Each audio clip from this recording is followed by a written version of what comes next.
would like to begin by thanking the VKN team of our department and to Professor Pratima for having agreed to chair this session.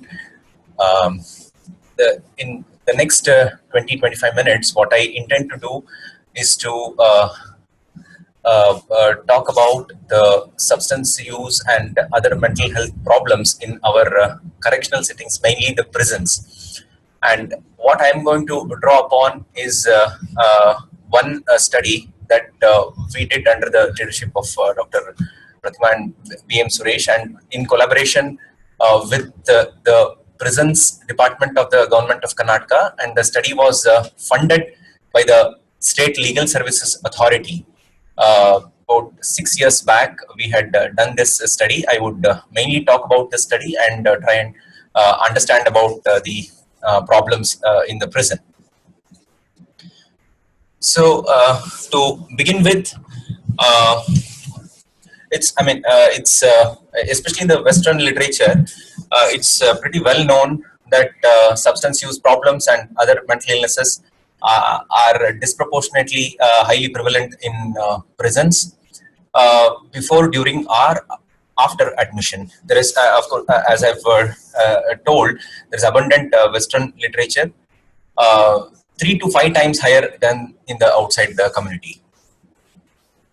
So, coming to the causal factors, in those who are biologically prone, the stress can precipitate the mental health problems and substance use problems. And of course, the prevailing prison conditions, maybe the overcrowding, enforced solitude, human rights violations, poor food quality, medical care, limited communications, communication with families, etc. The deprivation of liberty is an important aspect. Now, with relevance to India, again, the penal and judicial systems are very, very inadequate. There is inadequate attention to human rights. We all know the public interest litigation in 1989. There is a Supreme Court judgment, to say that mentally persons kept in prisons must be medically examined immediately after admission. And there is this big issue of fitness to stand trial. The mental illnesses that precludes patients from proceeding with the case until he or she becomes mentally fit to stand trial. The provisions are not clear in the existing Mental Health Act. For those who will never be fit to stand trial, there are no provisions of care outside prison settings. And of course, there are problems of prison staff, difficult prisoners, stress level, etc., etc. So, the prison population is almost about 4 lakh, I think, the recent figure in our country. In contrast to the Western literature, little is known about substance abuse and mental illnesses in Indian prisons. But in the past 5 years, there have been 2 published studies. One was in Central Jail, Amritsar, where they reported 56% substance use inside that central prison, and 24% of the convicted prisoners had other mental disorders. And the other study, which is more recent, that was conducted in the district jail, Calicut, Kerala. Here again, the substance use disorder was 47%, and the personality disorder in the form of antisocial personality, 19%. The overall psychiatric morbidity was 68%. So, in a nutshell, there is a lack of comprehensive information about substance use disorders, mental health issues, the needs assessment, the issues related to the staff, the gender related issues, and a couple of other issues. There is a lack of comprehensive information. And we all know it is very difficult to plan appropriate and quality services in the absence of such data. So this is the background with which the Bangalore Prison Mental Health and Substance Use Study was planned, with the following aims and objectives: to estimate the prevalence and patterns of substance use and abuse and other psychiatric morbidity, to assess the needs of prisoners, to prepare a response in conjunction with the service providers in prisons, develop minimum guidelines for the mental health care of the prisoners, which can serve as a blueprint for all the prisons in the country. Coming to the methodological aspects, this was a cross-sectional descriptive study. There was an independent scientific protocol review committee consisting of about 10 members, experts in the field of mental health and forensic psychiatry. The funding came from the Karnataka State Legal Services Authority, and we obtained administrative approvals from the Prison Department, Government of Karnataka, and the ethical clearance was given by the Institutional Review Board of NIMHANS. We conducted this study in 3 phases. Phase 1 consisted of assessment of all the prisoners, and also the urine screening was done for the presence of drugs. Phase 2, training program for the staff in early identification and treatment of mental health problems. And we also assessed the mental health morbidity of all the prison staff. And phase 3 was about developing guidelines and disseminating the findings. So the assessments, basically we use the audit and the mini as the standardized assessments, and we recruited the staff for it with social work background. We trained them in administration of mini and audit. We interviewed 5,000 residents of the Bangalore Central Prison, and urine drug testing was done in 2 sets of people over there.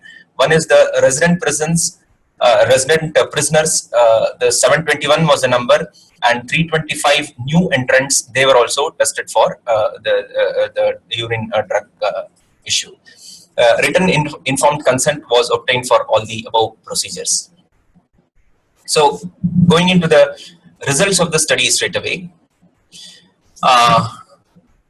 as we can see, there is a huge overcrowding that is present. Actually, the central prison of Bangalore, it is a relatively recently constructed one.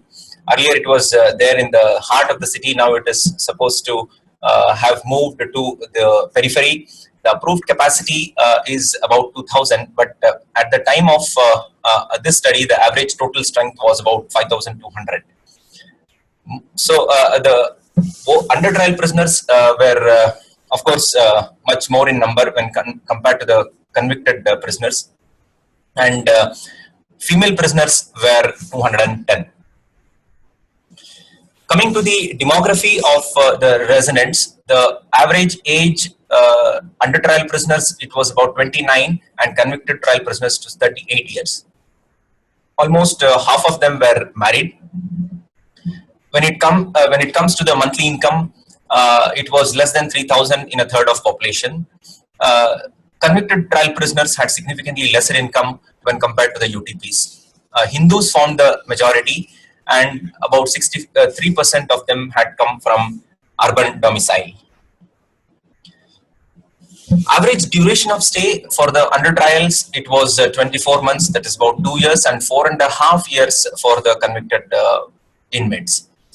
22% of them were illiterates, and the prior unemployment rates was there in about 2% of them.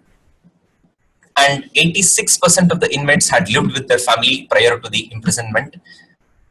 And for 80% of the population, this was their first imprisonment. When it comes to the substance use problems, this is just a general thing, not in the prison, just for the sake of comparison. These are rough numbers. Alcohol, men about 20%, substance use I'm talking about, women 5%, tobacco in men is 30 to 58%, and women to about 20%, cannabis 3%, opioids 1%.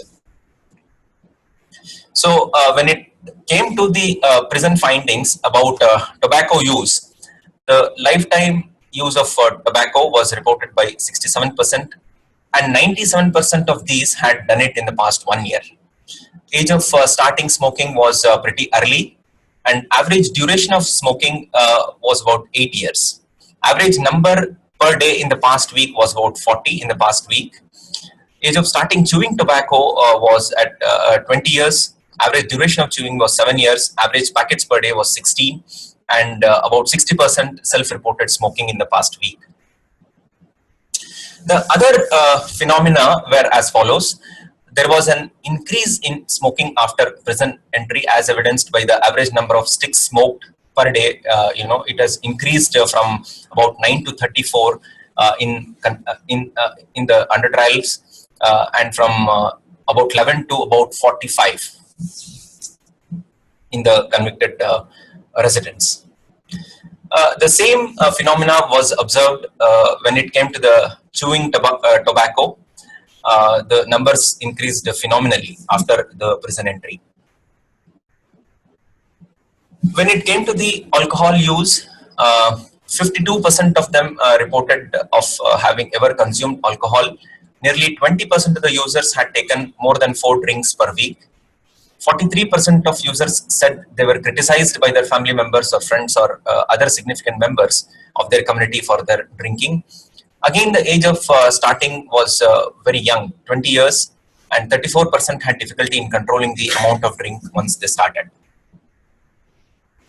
And 32% reported difficulty in carrying out their expected activity because of drinking. 22% reported early morning drinking. 40% had reported feelings of guilt after drinking.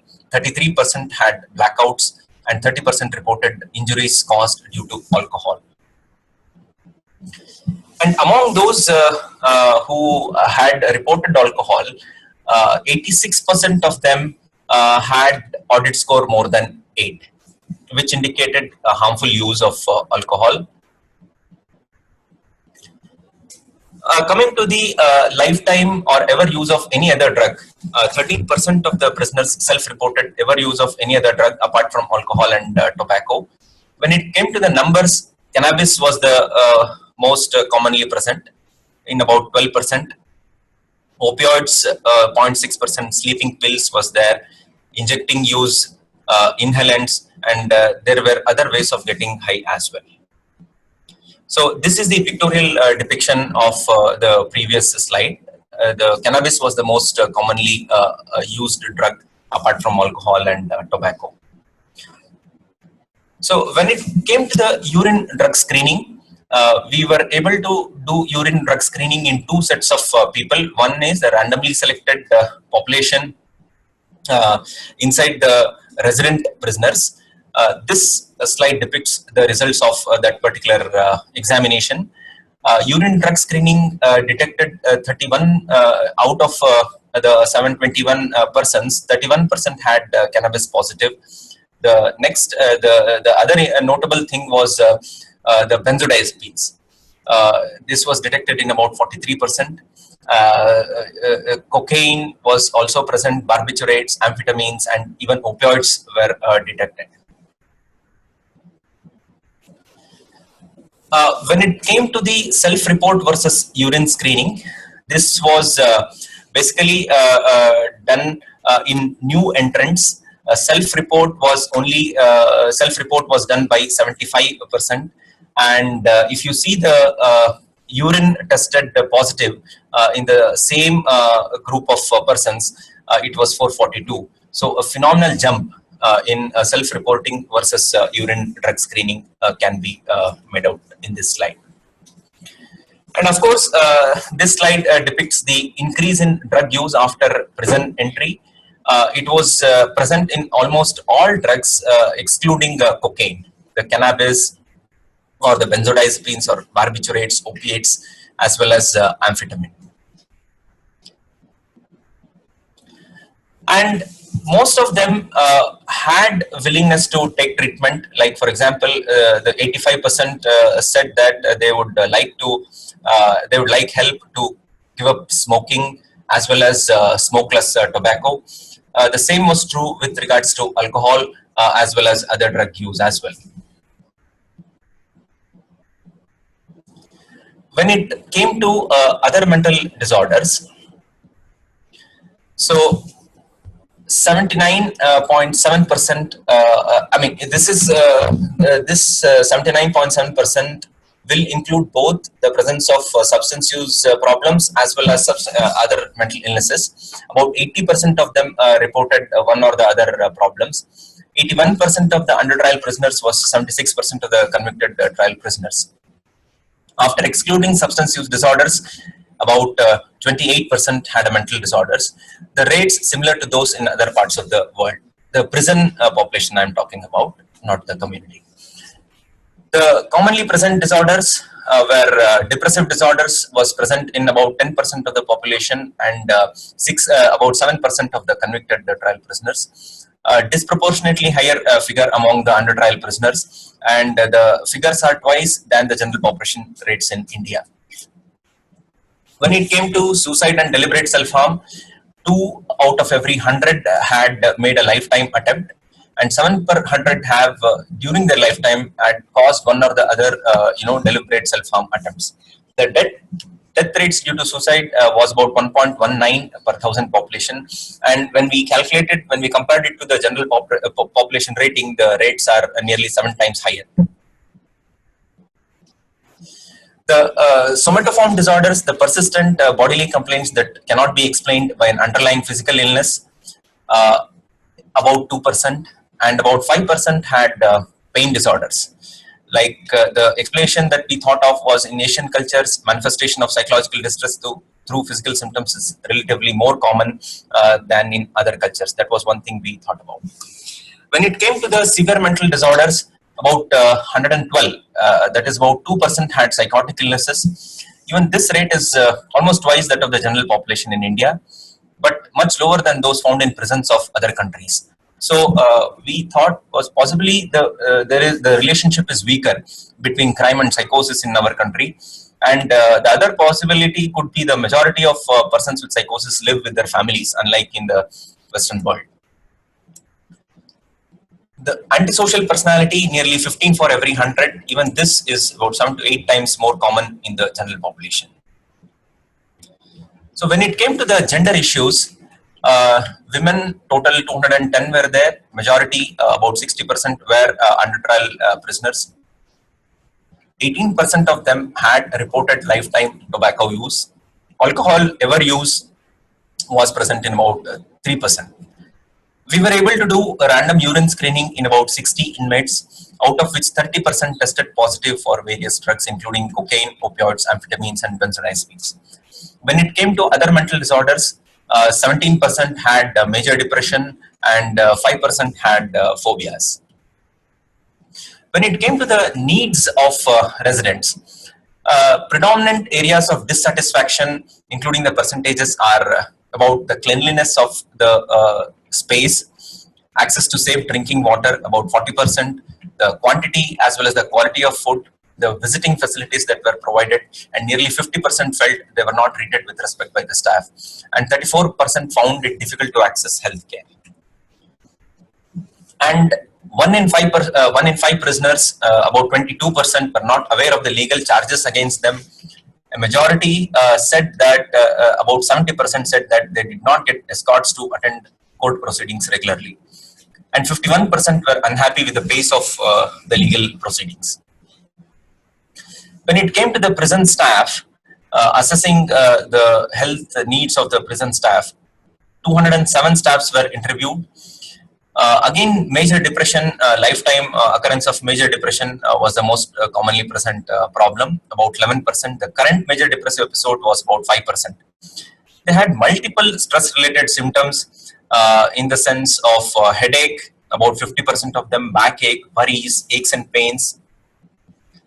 80% of them reported moderate to high levels of overall stress attributed to various issues such as personal and safety concerns in about 80%, difficulties in managing prisoners about 70%, family problems, financial problems, and almost all of them, about 91% of them, reported verbal abuse from their superiors. So as part of the project, we also did staff training in Bangalore and Mysore prisons. We trained staff as well as volunteer prisoners in basically, bringing a little bit of awareness about the mental health issues and what to do if these problems are detected. That is to the staff. And we were able to get a bunch of volunteer prisoners. These are basically the convicted trial prisoners who are, like good Samaritans. So we were able to talk to them about peer counseling and the ways of handling substance use problems, brief counseling, and how to handle emotional issues. And after this study, there was this dissemination seminar which was held in NIMHANS, Bangalore. We had, that was in January 2011, we had representation from the 4 states of the southern India. Again, this was coordinated and funded by the Legal Services Authority. So the fraternity including judiciary, the state home departments of all these 4 states, the senior officials of the police department, home department, the legal department, and of course members, senior officials from the prison department had attended. And the other outcome of this dissemination seminar is that at the same time, Legal Aid Clinic, which is a free legal aid clinic, we have started at NIMHANS. Again, this is in collaboration with the Karnataka State Legal Services Authority. So this legal aid clinic functions twice in a week in our OPD campuses on Tuesdays and Fridays, and whoever registers in our hospital, they are provided free legal aid services. The lawyers come from the Legal Service Authority in Bangalore.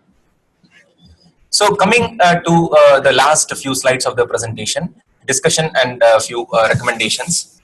This study provides a window view into the mental health problems of inmates of Bangalore prison. Several lessons are to be learned from the findings, and we believe that it probably reflects the situation of the entire country. Although it was done in one single prison, the report also of this particular study is titled as Local Lessons for the National Action.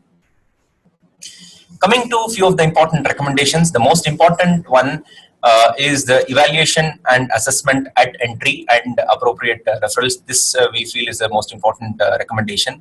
And of course, improving the general conditions in prisons. Of course, it's a much larger issue, and unless these issues are taken care of, the mental health and the substance use problems are going to remain the same. Addressing health issues, both the physical, the substance use problems as well as the mental health issues.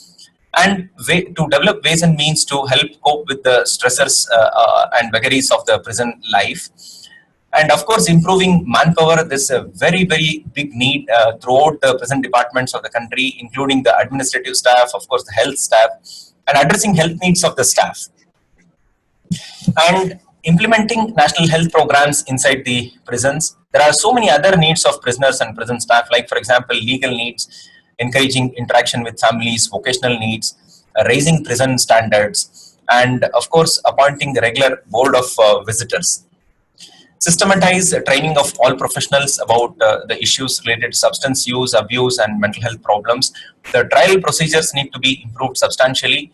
And we also at that time had thought of National Institute of Correctional Services, under which premises activities such as health-related prevention, intervention, and research activities in correctional centers could be thought of. So in conclusion, prisons is a reflection of our society ultimately, and there are serious health concerns in terms of substance use disorders, other mental health problems, and of course other communicable diseases I have not spoken about, but we have some information even about that, for example, the tuberculosis as well as the HIV thing.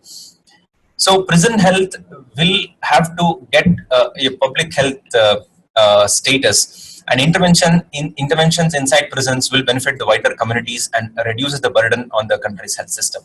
So, thank you.